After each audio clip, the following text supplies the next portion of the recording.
There's always the hope that if intelligent aliens were to one day pay a visit to Earth, then they'd come in peace.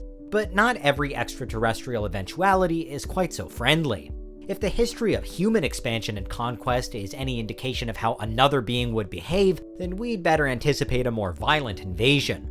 So where to start? This is Unveiled, and today we're answering the extraordinary question, what's the smartest thing to do in an alien invasion? Are you a fiend for facts? Are you constantly curious? Then why not subscribe to Unveiled for more clips like this one, and ring the bell for more fascinating content. First of all, where are these aliens coming from? The chances that another intelligent species will ever arrive from a particularly nearby planet or moon appear fairly low, because we've already had a good look at most of them, and so far, nothing. We know a lot about our solar system and are learning more at an increasing rate. We've put landers on our moon, Venus, and Mars, and some of the moons of other planets too. We're yet to have a real good look inside the gas giants, and our knowledge of the ice giants is pretty minimal, but generally speaking, it's thought that if intelligent alien life is out there, then it isn't in our solar system. Tiny microbial life in places like the subsurface oceans of Europa or Titan maybe, but a communicative, all-conquering alien race, not likely. Realistically then, the closest an alien civilization could be to us is if it were to reside around Proxima Centauri, the nearest star to the Sun at 4.2 light-years away. But even a distance of 4.2 light-years is frankly massive. It means that if these hypothetical Proxima Centauri aliens were to also have access to hypothetical light-speed travel, it would still take them 4 years of continuous spaceflight just to get here. Barring something incredible then, life on Earth is reasonably safe. Unfortunately though, say an alien society did put itself through the extremely difficult and probably expensive process of interstellar travel to reach us, then you can bet they wouldn't be just passing through. They'd have come for a reason, and if that reason was to take over, then we'd have some fight on our hands. According to Sun Tzu in the ancient text The Art of War, quote, "If you know the enemy and know yourself, you need not fear the result of 100 battles." The idea being that it's the understanding of an opponent's motivations which is the key to winning. In this scenario though, we wouldn't know anything about the aliens invading us, having most likely been taken by total surprise, while they'd most likely know all about us, having planned their arrival, so we would be at a major disadvantage by default. But with quick thinking, we could still at least predict their needs, and there are a few options here. They could want to settle on our planet because something went wrong with their own, or they could be seeking some sort of Earth-specific resource to take from us.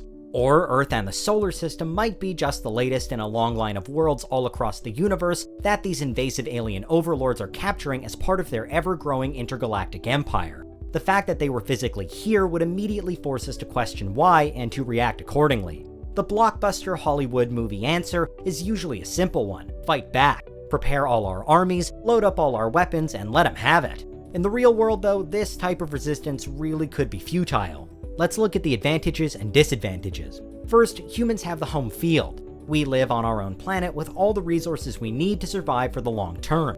We know our planet, its topography, its layout, where to hide, and where to get things. By contrast, the aliens would only have as many supplies as they could carry on their ships. Admittedly, those ships could be sprawling, substantial behemoths in the sky, potentially even bigger than Earth, and stacked with technology the like of which we could only dream of. But still, our extraterrestrial engagers would be limited to just whatever they had brought with them, and they'd be entering relatively unknown territory too. If we decided to fight, we might also expect to have more fighters, unless the invading alien fleet could match 25 to 30 million people, which is about the number of active military personnel there are in the world, assuming the world works together, which is perhaps quite a big assumption. But then come the disadvantages, and these mostly boil down to technological capability. An invading alien species would almost certainly have far better technology than us. The argument being, how else would they have got here? Even the most optimistic predictions tend to imply that we're decades, perhaps centuries away from achieving any form of interstellar travel, but these guys will have already mastered it. Apply the same idea to weaponry and firepower then, and Earth could quickly find itself totally helpless. It wouldn't matter how many soldiers we had, or how well we knew the lie of the land, the aliens would just be packing way more heat, and any attempt to fight back might only serve to antagonize them, which wouldn't be a good idea. The next option then is to run away, to abandon Earth in the face of our overlords, and just try to find another planet to live on. To today's mind, of course, that's so much easier said than done, but in a future time, maybe not. Even were switching planets a simple task though, it presumably wouldn't offer a lot to us, because if there actually was a habitable world within reachable distance from us, then it's likely that our alien invaders will have also captured there too. The moon, for example, likely wouldn't be safe. Say we could get to Mars even, a far-off dream for this generation, but perhaps a reality for future humans. Well, when we reach the red planet, we'd most likely find only the aliens we had been trying to escape from. Ultimately, an invasion of Earth would probably be just one part of an invasion of the entire solar system for any extraterrestrial army advanced enough to get here. So unless we were at a comparable stage where busting beyond the Oort cloud was possible for us, then we'd really have nowhere to run to. Of course, if an alien invasion were to happen tomorrow, when Mars and even the moon aren't even nearly viable destinations, then we'd be unavoidably trapped from the outset. In all cases, running away isn't an option. So we can't run, and we'd be sitting ducks if we tried to fight, which leaves us with just one chance of survival, working with them. Indeed, one of the riskiest aspects of fighting or resisting such an incredible foe in the first place is how it could disintegrate humanity from within. Should the world map become split into various factions, for example, with different nations or regions approaching the alien problem in different ways, then our ET visitors could well find that human infighting, chaos amongst our ranks, makes their business of invasion that much easier from the beginning. But if humanity as a whole could agree to cooperate, then the experience is made much easier, hopefully a great deal safer, and potentially even profitable. From some perspectives, it could be seen as surrender.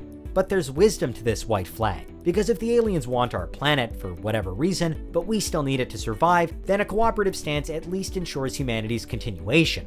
Quite how we'd establish a harmonious relationship with otherworldly creatures is another matter. Check out our video on how to speak to aliens for more, but once we did, it would mean a number of things. 1, we wouldn't find ourselves wiped out, which is always good. 2, we'd inherit an unparalleled wealth of knowledge to boost our own understanding of how the universe works. And 3, if our extraterrestrial visitors were prepared to share it, we'd have alien tech. And then maybe we'd be in a position to explore other galaxies and star systems too. You might even argue that working together would be in the aliens' best interests as well. If they just plain destroyed the human race, then they'd have forsaken a valuable resource for information about the Earth they'd just taken over. True, if they'd made it this far, then they would probably work Earth out on their own quite quickly, but we can hope. And in the meantime, we can take some solace in the realization that none of this is especially likely to happen anytime soon. First, although we suspect it does, we don't know that alien life exists. Then, we certainly don't know that intelligent alien life exists, or what it would be like if it did. And then, Earth is just one planet in amongst billions and billions of others. It's certainly a beautiful and miraculous world from our perspective, but that doesn't automatically mean that the rest of the universe is beelining straight for us. If we did see an alien arrival though, and we hope to survive it, then let's at least try to find some common ground. It's not quite as exciting as most big-budget movies, but that's the smartest thing to do in an alien invasion. What do you think? Is there anything we missed? Let us know in the comments, check out these other clips from Unveiled, and make sure you subscribe and ring the bell for our latest content.